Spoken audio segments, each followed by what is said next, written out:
welcome to Unfortunately Required Reading. This week's episode is entitled Victory Gin and Rats to the Face, as we cover 1984 by George Orwell. Amanda, what are we drinking? Today we have consumed a single shot of Victory Gin, a single Victory cigarette, which is filmed off camera because I have the asthma, a piece of chocolate saved for a special occasion because of rations, and also enjoying the fine, sweet Texas institutional drink of Tito's vodka and Sprite because we are both stressed out. Because we are very stressed out. We've also been eating cheese for 20 minutes off mic. Yes, because we didn't think you wanted to hear us eat cheese, so occasionally we're going to lean across and eat cheese. Now, but if that is something that you would like to hear, I'm sure we can set up a live feed. Is this going to be like one of those videos online where people like eat cheese? A mukbang? Yes. I don't know what the term is. Yes. Now I know. If that is a special feature that you all want, we're also open to doing ASMR. We have a whole series of ASMR videos. To be fair, though, an entire library group did that for Hulu for like Christmas, and then every time you watched it, you helped donate to them. Anyway, that's neither here nor there. This is going to be a lot like Watership Down, where we find ways to talk about everything but what we're talking about because we don't want to talk about it. Yeah, 1984 really isn't a book you read; it's really a book you survive. It's a book that you are forced to read, which I feel like is what Orwell would want. I don't think I know anyone who read 1984 of their own volition, and if they did, I'm concerned about them. So I kind of read it of my own volition. I'm concerned about you. Because we read Animal Farm with a side of... Yeah, we did Animal Farm, and then my teacher went, if you want to read more by Orwell, read 1984, and every other honors English class was reading it, so yes. I went, I don't feel like my teacher really did us a solid. I'm going to read this over Christmas break, and then ended up huddling under blankets in my dad's upstairs bedroom. See, I also was blessed enough to read neither, so I also read this of my own volition. So we're both gluttons for punishment, which I'm sure the party would not like. I think now I have concerns for both of our lives. That is crime think. That is crime think. So 1984 was published in 1949. World War II had ended shortly before that, so about 4 years before. Yes. People were still super raw after 2 world wars, yes. And then just a hell of a lot of multiple civil wars. Absolutely. This was a very, very strange, doesn't feel appropriate, but does feel appropriate time in world history and in the world theater. Because I don't think that we can fully understand what it means to survive a world war. I mean, as Americans in our collective consciousness, we have the war in Iraq and the war in Afghanistan, but that still is not quite a world war. And for most of our childhoods and adult life, I mean, we've just been perpetually at war. So this is true. Which is youngins. Kind of ties it into 1984 too, because everybody's constantly at war. Yes. Yes. So this is one of those books that it's not about what happens, if it's about why it happens. So the short plot is probably not going to help you very much in class. But here's the short plot. Winston Smith is a low-level member of the party who helps rewrite information for INGSOC, also known as English Socialism, in the Ministry of Truth. We see the world of Oceania through his eyes. That's his country / region / the world is divided into 3 spaces at this point. Yes. He buys a journal and starts to write his thoughts about the party, which is major thought crime. He notices a dark-haired girl has been following him around. He gets weirded out, thinking she's going to sell him out. He and she end up communicating, and we find out she is Julia, and she's way into him. And they end up renting a room above where Winston secretly bought his journal, and where he keeps his thoughts about the party. He's not allowed to express them without punishment. Winston and Julia start meeting regularly and completing small acts against the party, which is just really sex and stealing food from higher level members of the party. Yeah, it does feel like, if you've ever been to summer camp, the small crimes that you get to commit that feel like massive acts of rebellion. Yes. They end up getting invited to join this super secret inner circle, or what it feels like, by his coworker O'Brien, and they have to read this guide about what the party does and to bring them down. So Julia and Winston meet up to have sex and read this book, and they get caught by the party and are separated to be mentally and physically tortured. Yes. After O'Brien realizes that Winston can't be broken from loving Julia, he puts rats around Winston's face. That's his greatest fear. He's released, broken even to the point of not being able to love.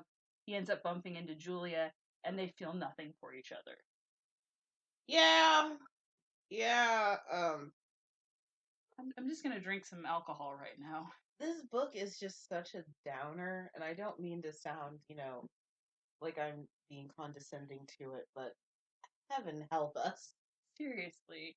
So there are very few novels that we read that make me kind of feel like I'm going to go off the deep end, and that's 1984 and The Handmaid's Tale. And that's basically it. See, and I left a note in there that my two are Watchmen and V for Vendetta, which, I mean, comic book nerd, so I chose the comic book versions of 1984. But yeah, I think there's something that's universal but also very distinct to individual time periods about this book that really make you question everything. Mm-hmm. Amen to that. So there's some important terms to help get us started because these get bandied about on the internet fairly often and not usually used correctly. Almost 95% of the time used incorrectly. So totalitarianism is a system of government that is centralized and dictatorial. Ooh, Good and SAT word. and requires complete subservience to the state. So basically, you have one figure who's telling you what to do Mm-hmm. all the time, and you're subservient to the state. You don't have Yes. any options otherwise. Good example of totalitarianism would be North Korea. There you go. You're welcome. Communism is a political theory derived from Karl Marx, derived from, not straight Marxism, advocating class war and leading to a society in which all property is publicly owned and each person works and is paid according to their abilities and needs. Lenin had a lot of good ideas about this in Russia that were executed terribly and then led to the death of a lot of people because of Stalin. And led to a lot of totalitarianism. Yes. Fascism, which you'll see with Franco, is a form of radical authoritarian ultranationalism characterized by dictatorial power, forcible suppression of opposition, and strong regimentation of society and of the economy, which came to prominence in early 20th century Europe. So you're Mussolini, you're Hitler, you're Spain in the 30s? Spain in the 30s. Quote Archer. You and your Archer references. Oh, constant. They just have constant literature references. Fine. Socialism is a political and economic theory of social organization which advocates that the means of production, distribution, and exchange should be owned or regulated by the community as a whole.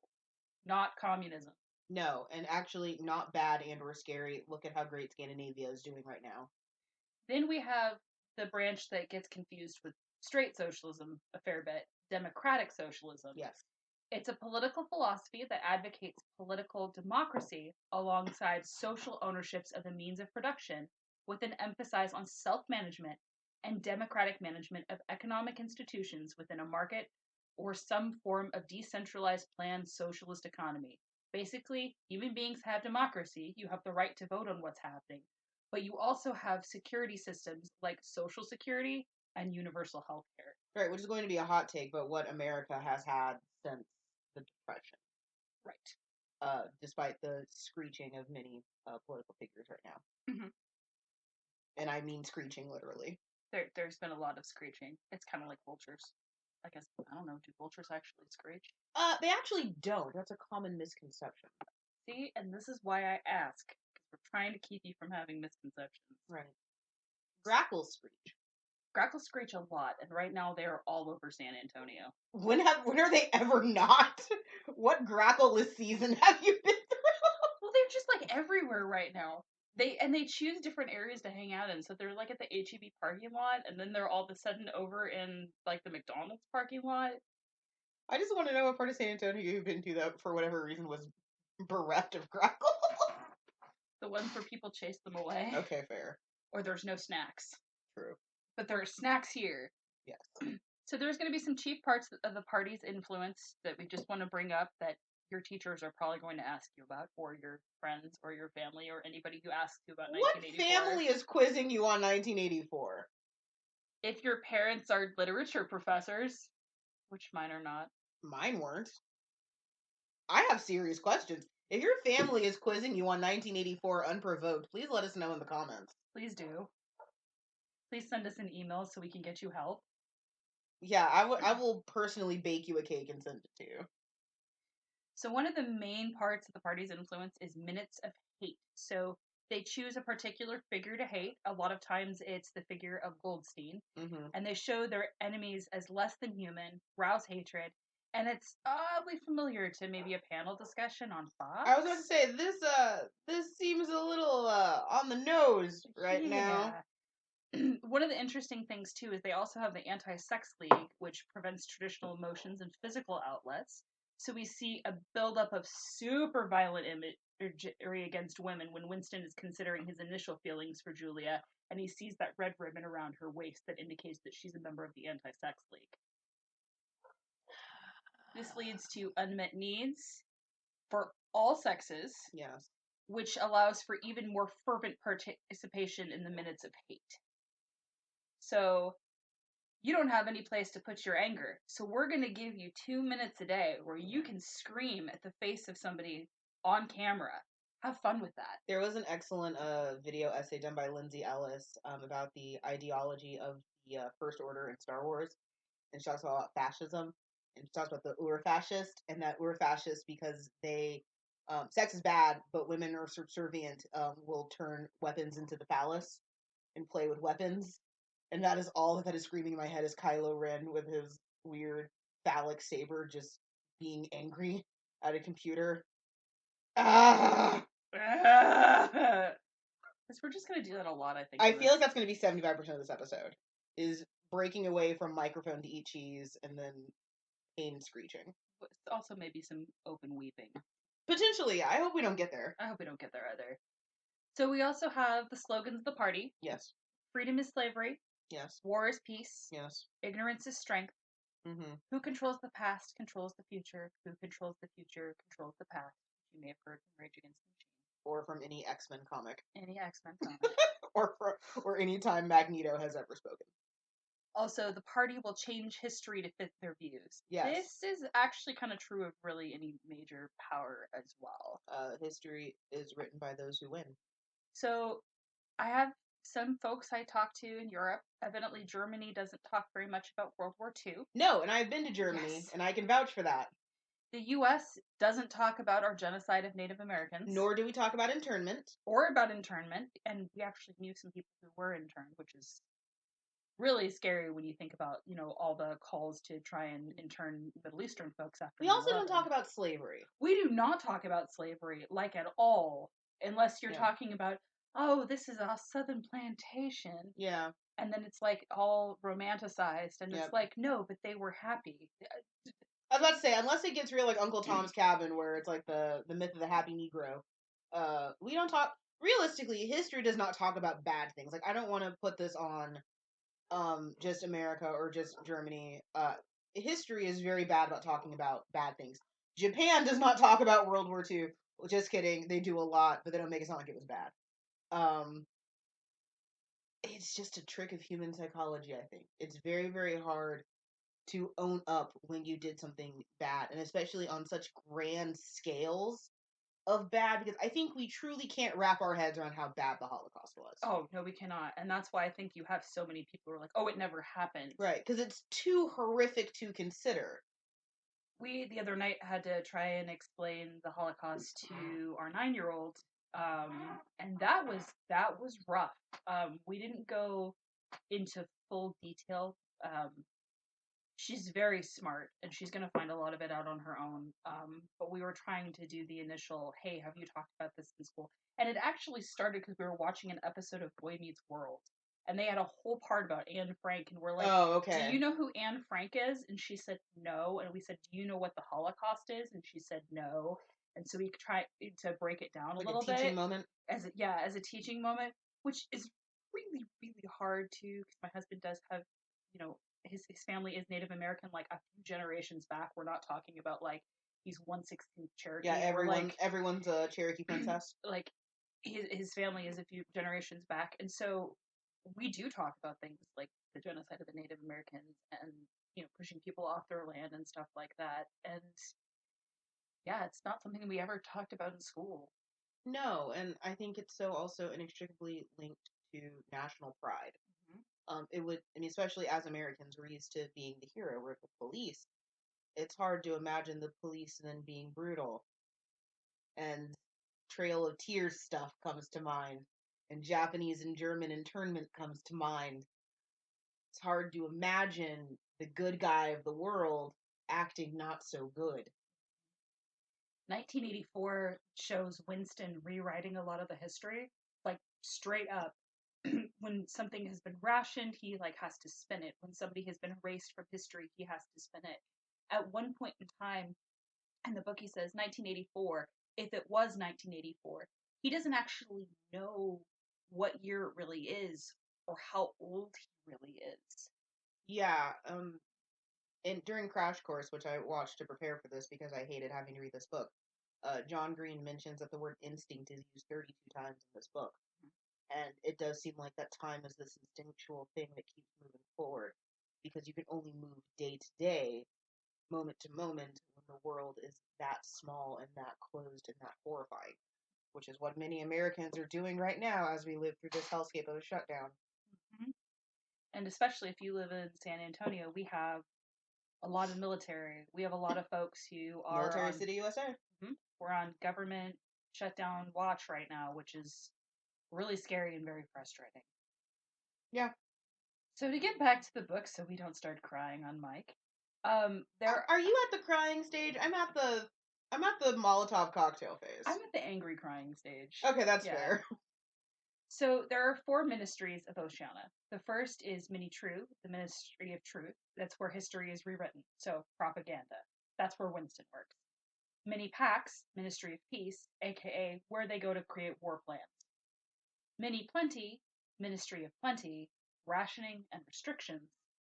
Mini Love, the Ministry of Love, the most terrifying of all, where people are tortured and broken to fall back in love with Big Brother.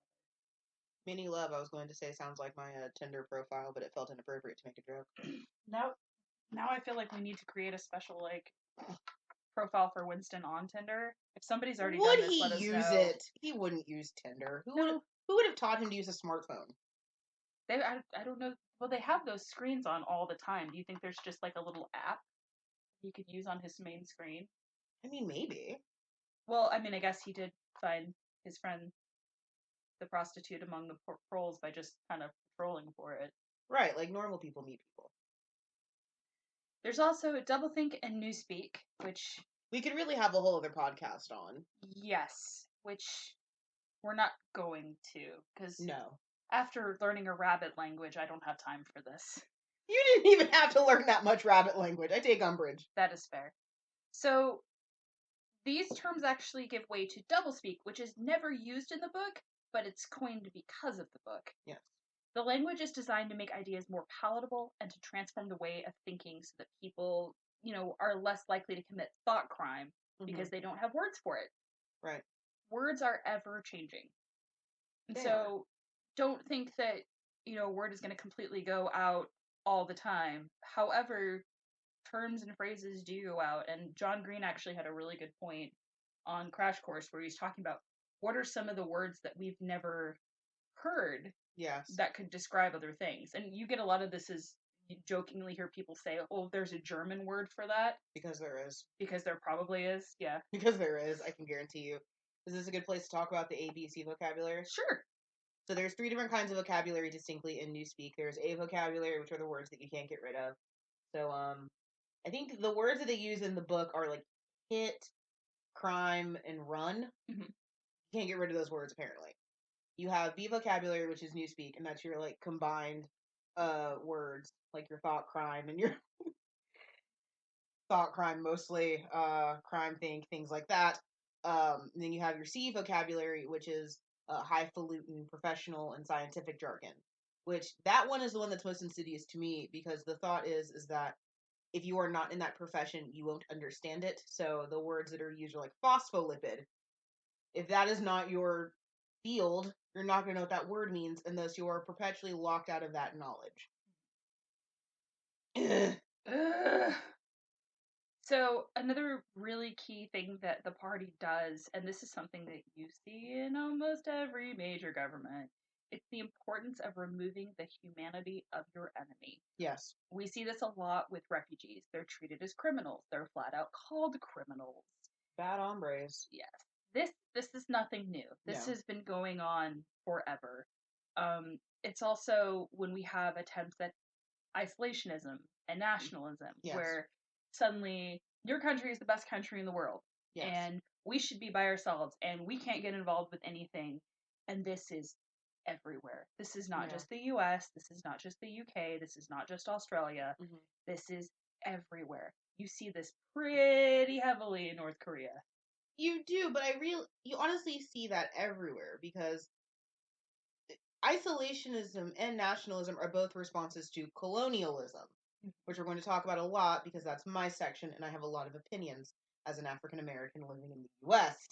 A lot of thoughts about colonialism. I think you would. I would hope you would. I would be concerned if I thought colonialism was great. Last time that happened, it was all gin and tonics. You get nationalism as a response to your country not mattering.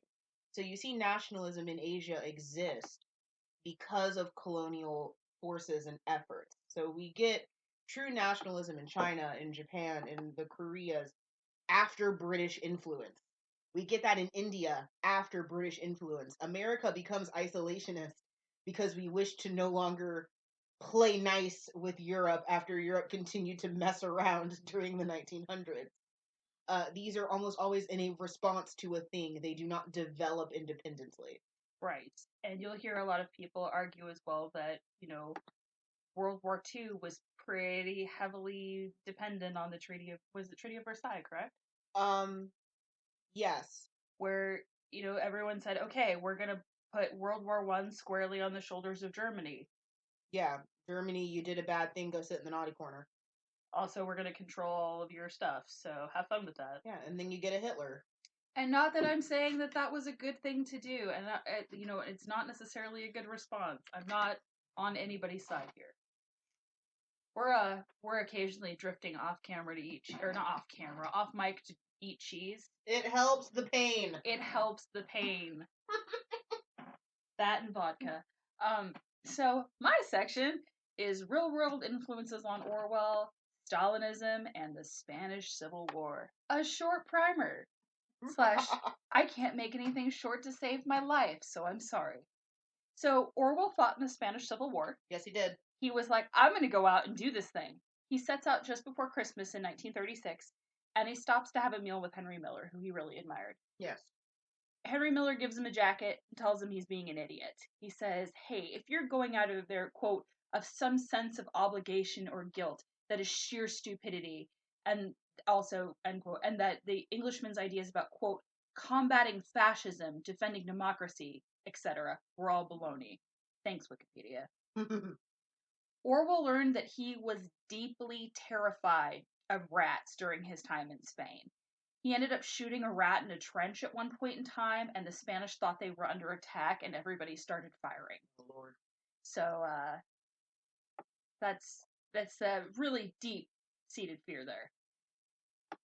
The unit he volunteered for was totally being watched by Russia at the time, and they were marked for destruction. They were known as POUM, which I'm not going to even try to pronounce the Spanish on that one, which translated to the Workers' Party of Marxist Unification. It was the Spanish Communist political party formed during the Second Republic and was mainly active around the Spanish Civil War. So they were more in line with Trotsky's way of thinking than Stalin's way of thinking. And you got to remember that Trotsky had fallen out of favor with Stalin's party, and he ended up fleeing to South America where he was killed. Yes. Not with an ice pick, but it was an ice pick, but not like what you think of at a party where you're breaking up a block of ice. We're talking like a pick. Yeah. Yeah. It was bad. So, is there a good way to be? No, there's really not, especially when it's somebody who's like the boyfriend of somebody you work with. Yeah, that's true. That's a downer. That's a downer. Let's have another drink. So, something that I want to clarify is Orwell followed the beliefs of democratic socialism. He was not into communism. He was not part of the main communist branch. You're going to hear that a lot. Yes. Democratic socialism. He ended up seeing posters all over town when he was fighting that were large images marketing the group, POUM, as the enemy. Helped spark his interest in propaganda, which you'll see a lot of in 1984. When things started getting really bad and the Stalinists ended up in charge, Orwell and his fighters, his comrades, had to Yeah. pretend not to know each other. So you'll see a lot of this in 1984 where he and Julia will pretend not to know each other. Mm-hmm. His resentment of the police state shows up all over 1984. He saw state-sponsored murder, he saw a ton of totalitarianistic tactics, and he also saw the repression of individual freedoms. Yes. At one point in time, he and his wife decided they were going to go on a quick break because he needed to break, and he was there voluntarily. I would say you can take a break from war. You can go on leave. Oh, okay. He ended up finding out that while he was at the front and they had nothing, they were struggling just to make things work. The high-ranking officers that were in the city he was in, they all had sidearms, best items, and you'll see a lot of this when Julia tells Winston that she's stolen a lot of the really best stuff that she has from officers. A lot of Orwell's friends did not get out of the country. He and his wife ended up leaving Spain before they were charged with being spies. They only got out because his wife was laying in bed on top of their passports, and when the cops were tearing up their entire apartment looking for papers, they were still Spanish gentlemen, so they wouldn't turn a woman out of bed in the middle of the night. Oh, how lovely. So that's the only reason they got away with that. And George Orwell also put in his book, Why I Write, quote, I saw history written not as it happened, but as it should have happened along party lines. And this was something he wrote right before, or not right before, but before he wrote 1984. And now I'm going to turn it over to you for British colonialism, but I think first we're going to take a drink. Yeah, first we need a drink of this fine Texas-produced vodka. So, British colonialism. British colonialism was bad. I'm not here to romanticize it. There are a lot of things that do try to romanticize it. It's why I won't read the Jungle Book. It's very, very easy to make it sound like these were men who were just going out to find their fortunes and to explore and to tame the untamed wilderness and look for new animals. No, it was not. It was about the degradation, the subjugation, and manipulation of native peoples to then take resources from native lands. Technically, it began much sooner than the period of time that we're talking about. Realistically, it began somewhere in the 1600s with the African slave trade being an early foray into colonialism.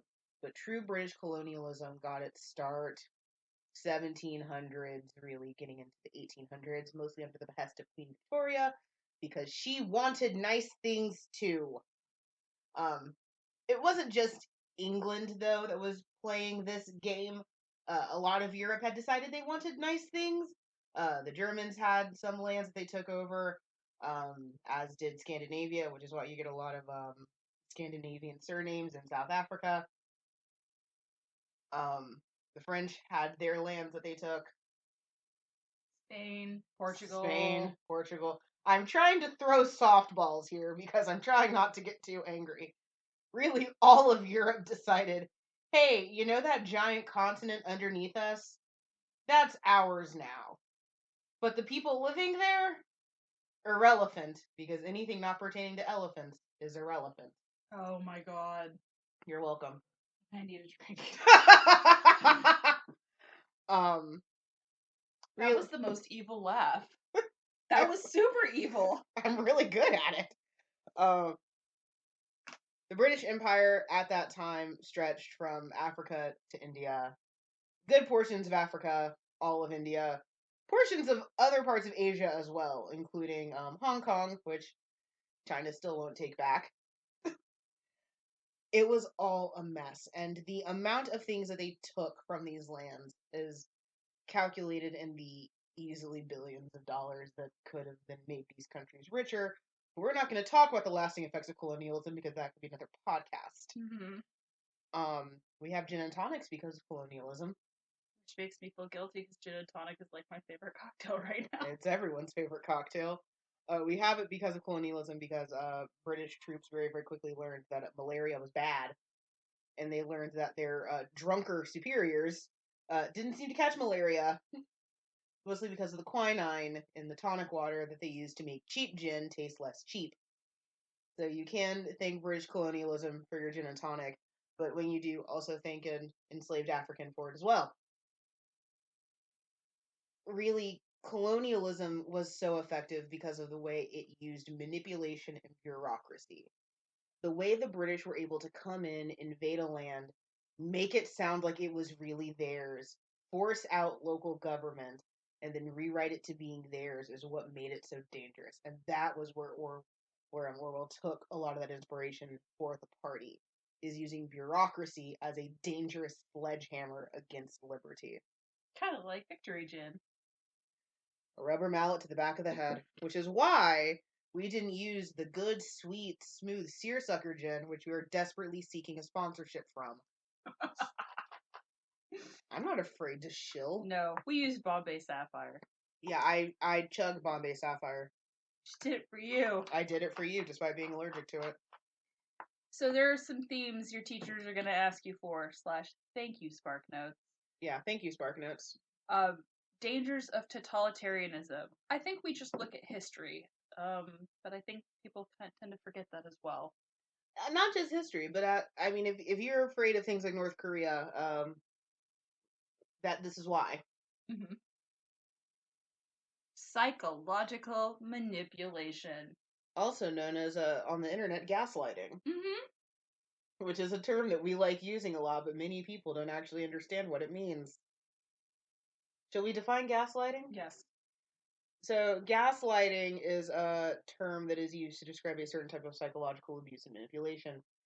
And it's systemic lying or playing down certain acts. So, you see it a lot with abusive partners where it's like, you hit me last night. Oh, well, no, you ran into my fist or you hit a doorknob.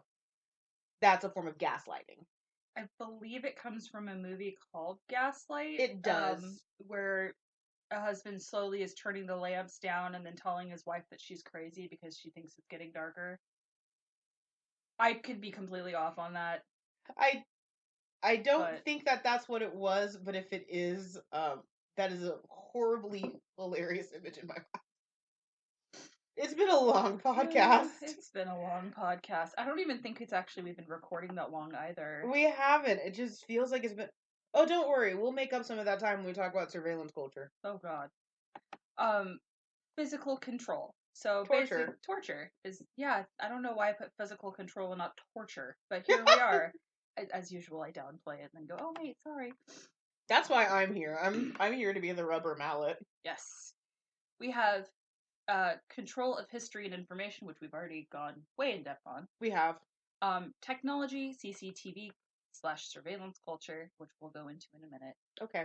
There are a couple big symbols in this book. Obviously, the eye of Big Brother is going to be the biggest one. You know, the screen always watching you. Yes. Trying to check to see what you're doing. Yes.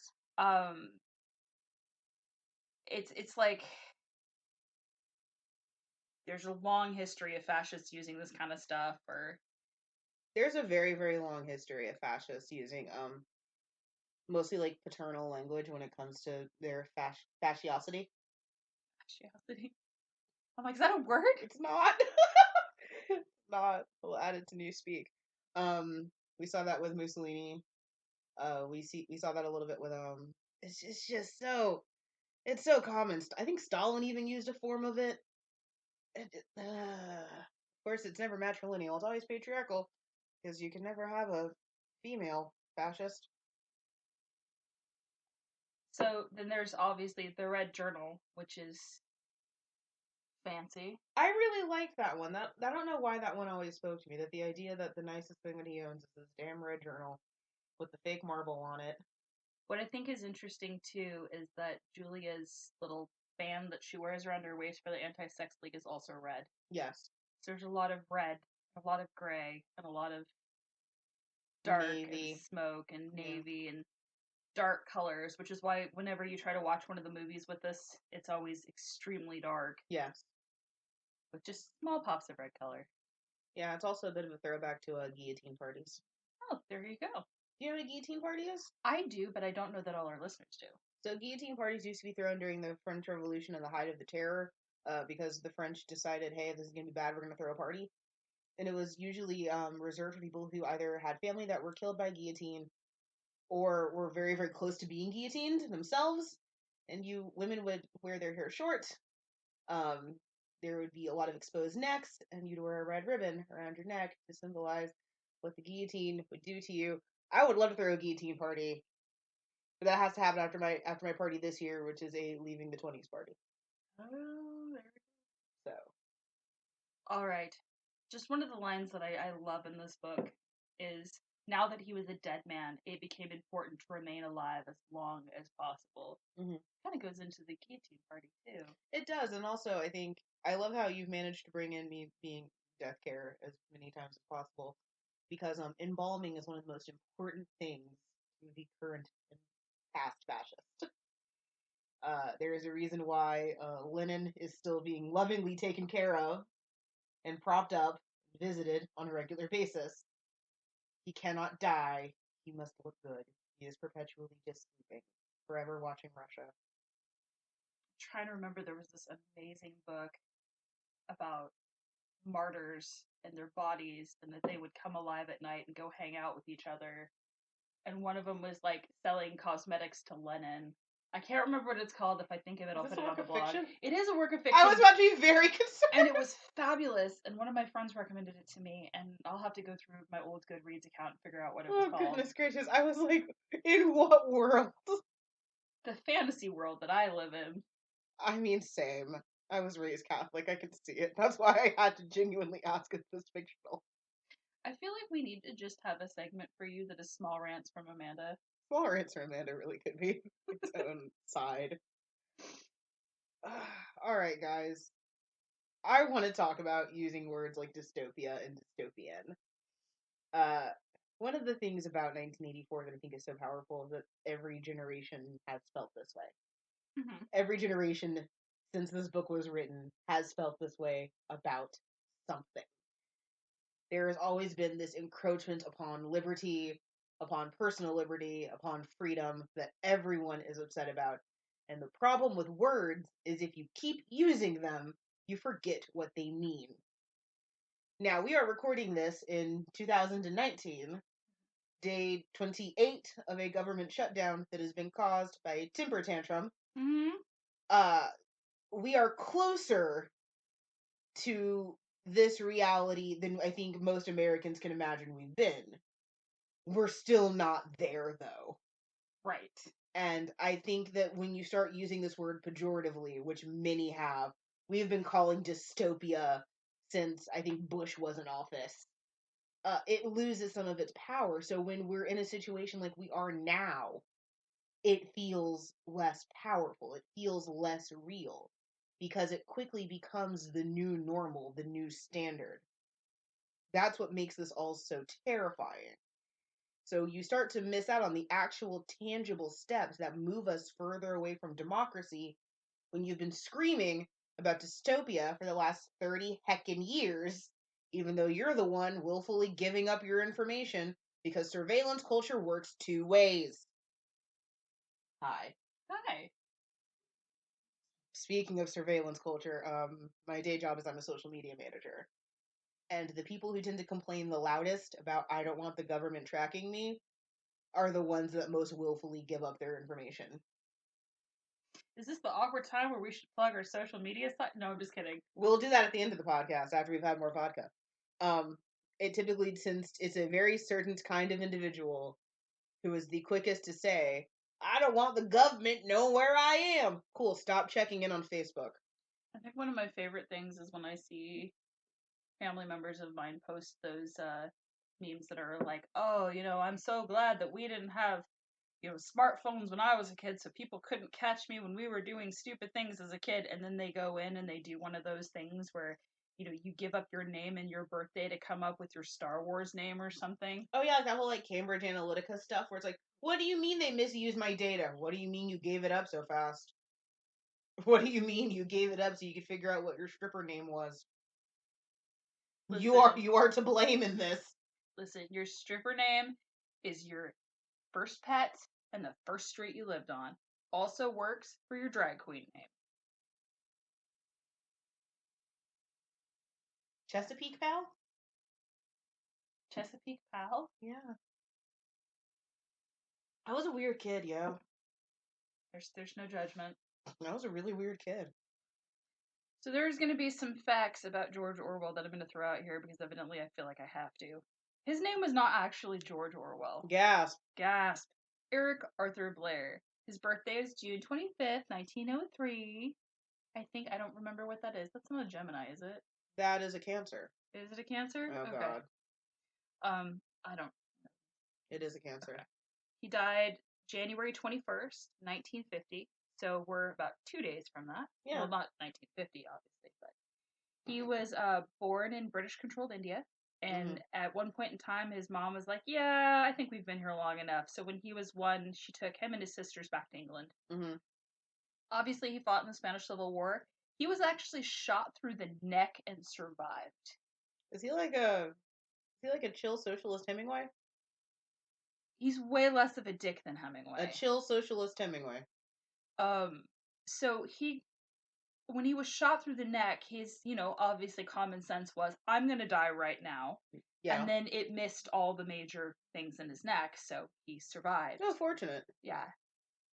His grandparents were loaded. His family was not. Mm-hmm. He referred to himself as lower upper middle class. I know that feeling. He ended up going to Burma for a while, which is now, I believe, Myanmar. It is. And he wanted to have, because he felt like he needed to have some kind of power, so he basically became a cop. And then he went, well, this sucks. Came back to the UK, ended up selling bacon and things from a farm alongside his wife. And then he joined the Spanish Civil War. That sounded like a good idea at the time. How do you go from selling bacon to joining this to going to fight the war? How? Guilt? I don't know.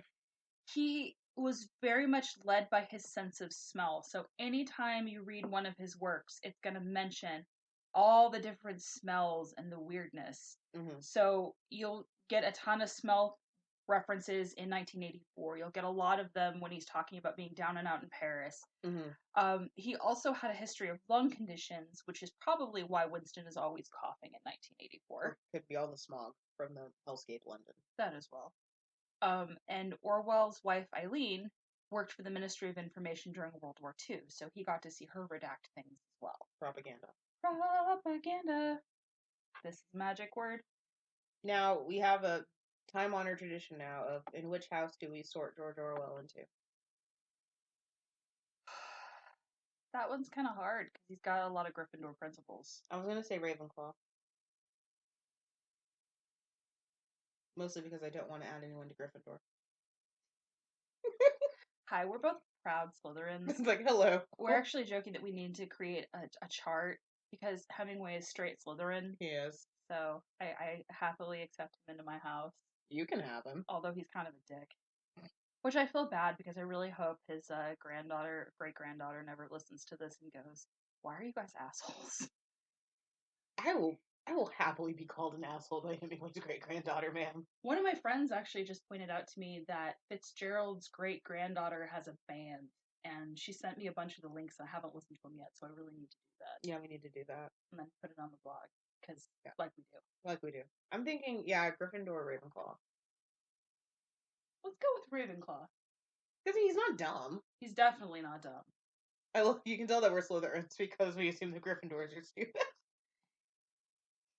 Is this the part we're going to have to do hashtag not all Gryffindors, and then it's going to get really awkward? I don't give a hoot and a half, Victoria. I don't give 2 hoots. So we obviously sourced a few references here. We did. Churchill and Orwell by Thomas E. Ricks is really good. It's going to give you a whole background on Winston Churchill as well. Be advised that the name Winston is not accidental in 1984. No.